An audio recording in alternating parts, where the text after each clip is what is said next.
Ashama harka fuunee akkam jirtu kabajamtoota hordoftoota sagantaa Yookoo Doctor irraa oduu waa'ee fayyaa kan torbaniin isin dhageessaa oduu waliin handarraatu bushaati. Namoonni umuriin isaanii waggaa 18 ol ta'an lakkoofsa dhiibbaa dhiigaa isaanii beekuu qabu. Dhiibbaan dhiigaa mallattoo utuu hin agarsiisiin miidhaa hamaa dhukkuba fiduu danda'udha yookaan silent killer jedhamuunis beekama. Kunis miidhaa yaalamuu hin dandeenyee fi duuba hin deebine ta'uu danda'a. Kanaaf namoonni umuriin isaanii waggaa 18 ol ta'an yoo xiqqaate al tokko dhiibbaa dhiigaa isaanii safarachuun lakkoofsa isaanii beekuu qabu jedhu Yuunivarsiitii Finfinneetti Associate Professoriin dhibeewwannee Dr. Sanbataa Guuttataa. Akka Dr. Sanbataan jedhanitti namoonni umuriin isaanii waggaa 18 ol ta'e dhiibbaa dhiigaa isaanii safaratanii nagaa yoo ta'e yoo xiqqaate waggaatti al tokko safarachuu qabu jedhan.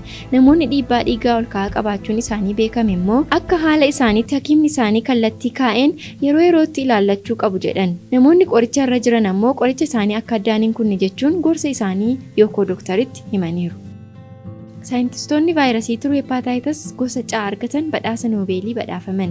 Saayintistoonni biyya Ingilizii fi USA waggoota 50 dura qorannoo gochuun vaayirasii turuu hepataayitiis C argatanii barumsa fayyaa keessatti akka galu godhaniiru. Bara 1960 keessa sababa dhiiga waliif laachuutiin namoonni baay'een dhibee hin beekamneen qabamaa turuun isaanii hakiimonni erga ragaa bahanii turaniiru.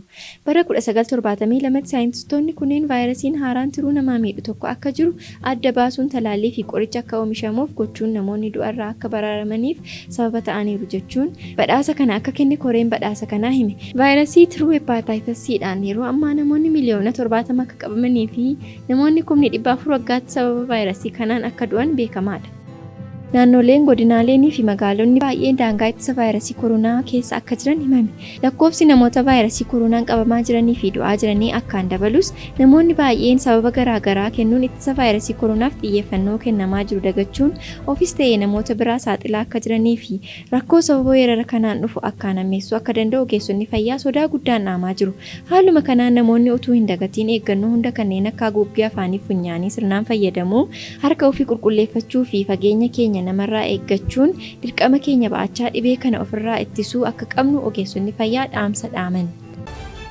Kabajamtoota hordoftoota sagantaa Yookoo Doctor irraa oduu waa'ee fayyaa kan torbanii isiniif qindeessine kan hangamaa ture hanga torbaniitti nagaatti.